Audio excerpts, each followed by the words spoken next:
Sarah Smarsh, Heartland, a memoir of working hard and being broke in the richest country on earth.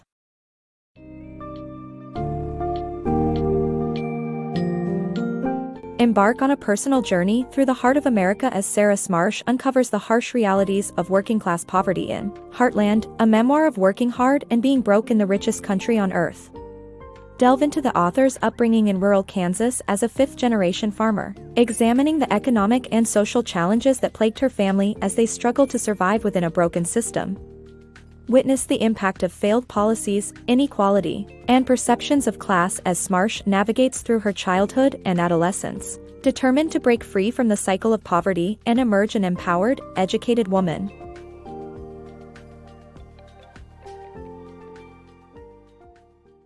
Sarah Smarsh's journey to class realization. Sarah Smarsh's story sheds light on the misconception around poverty and class struggle in America. The author retells the story of her upbringing in rural Kansas and how it took years for her to realize the economic disadvantages of the working class. Despite being born into a family of farmers, Sarah's family struggled to make ends meet, which made her understand the struggles of poverty firsthand. However, Sarah emphasizes that the American dream can be misleading, and hard work does not always translate to economic mobility. She discusses how faith in upward mobility has contributed to disintegration of working-class families and the decline of public services. Though the Reagan years ushered in deregulation and renewed states' rights, it failed to improve the economical station of working-class people. Nonetheless, Sarah's family saw themselves as middle class and believed that working hard could create better economic outcomes. Sarah's journey is a powerful reminder that misconception and delusion can blind people from the struggles of the working class. A family struggles with class. Sarah's family history reveals the impact of class in America. Her grandfather met her grandmother, Betty, who faced abuse from multiple men before marrying Arnie. They faced constant transience, moving over 60 times in Betty's life. Sarah's father, Nick, struggled with his business and had to return to carpentry with his family, while Jeannie became a real estate agent. Sarah sensed her mother withheld love, but her father provided comfort.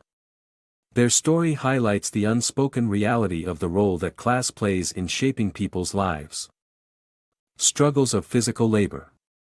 The challenges of physical labor are heightened for the working poor who have limited access to education and opportunities. Society undervalues such laborers, perpetuating inhumane practices like unsafe work and sexual harassment. Women in poverty face even more daunting challenges, with single mothers and their children being the poorest in the U.S. The struggles are evident in rural areas where individuals cope with stress by turning to substance abuse. The story of Jeannie illustrates the dangers of limited resources, leading to a situation where Sarah's safety was compromised because of lack of supervision. Such circumstances are not unusual for the rural poor who rely on physical labor for survival. The book touches on the impact of these challenges and how they are perpetuated in society. A perfect storm for the poor. Growing up in rural America, Sarah's life was plagued with accidents and adversity, including chemical poisoning and a barn fire. She also witnessed a perfect storm of events that penalized the poor, including rising healthcare costs, pharmaceutical mergers, and a lack of access to hospitals.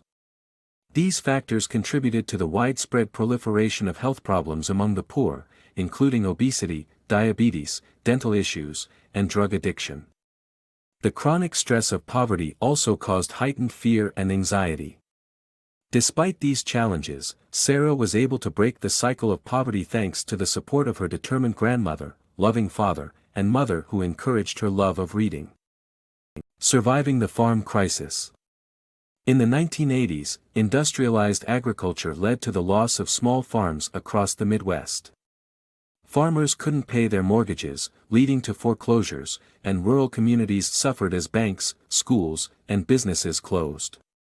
Sarah, a girl from a traditional farm family, moved to the city with her mother and brother, where they thrived with government assistance. Despite the gulf between her origins and American power, Sarah excelled in school and public speaking competitions. Her father Nick remarried a woman struggling with opioid addiction, which she eventually overcame to help others in recovery. The fallacy of the American dream. Society holds judgmental views towards poor white Americans who struggle financially, despite being privileged by their race. This cultural narrative disregards the daily struggles of white citizens who face economic hardships, leading families like Sarah's to feel worthless and invisible. The public's prejudices towards the poor are reinforced by the government's welfare programs that demand personal responsibility and undermine the dignity of those who depend on it. These policies have been implemented throughout American political history, from the unannounced home inspections of single mothers in the 60s to the misconceptions behind Reagan's welfare reform. The stigma attached to poverty is so extreme that many people in need of welfare refuse to apply for it, perpetuating a cycle of poverty. It is high time for society to recognize the complexities surrounding race, class, and poverty and to provide opportunities for upward mobility. Poverty as profit. Sarah's life demonstrates how poverty has become a source of revenue for the government and wealthy. It discusses how banks, courts, and towns charge fees and high interest rates from those who cannot afford them. The book also delves into the unfairness where individuals with money can pay fees to remove infractions from their records, while the poor cannot. Additionally, the book highlights how jails are becoming debtors' prisons for individuals who are too poor to pay fines. Women's work ethic.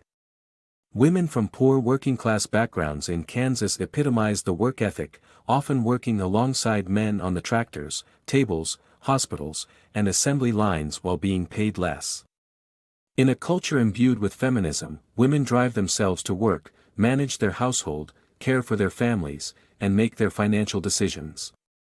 Even before Kansas became the 8th state to give voting rights to women in 1912, Sarah's family, her female relatives, never depended on men to take care of them, making work a way of life.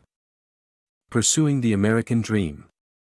Sarah's grandmother, Betty, attained financial independence by attending a small business college with a federal grant. She worked as a secretary and patrolled with police officers but lost her custody battle for her son. Sarah lived with her grandmother and moved to the farm when Betty moved back. Sarah focused on her academics and earned high grades, eventually winning admission to the University of Kansas, where she became the first member of her family to attend college. She worked hard, combining scholarships and work to get by.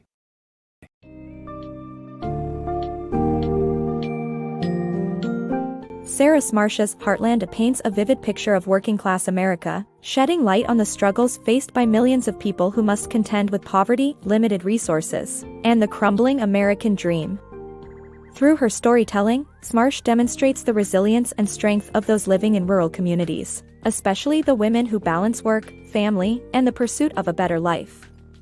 As we follow her empowering journey to defy the odds and break free from systemic barriers, Heartland serves as a poignant reminder that the unyielding spirit and determination of individuals like Smarsh can indeed alter their destinies.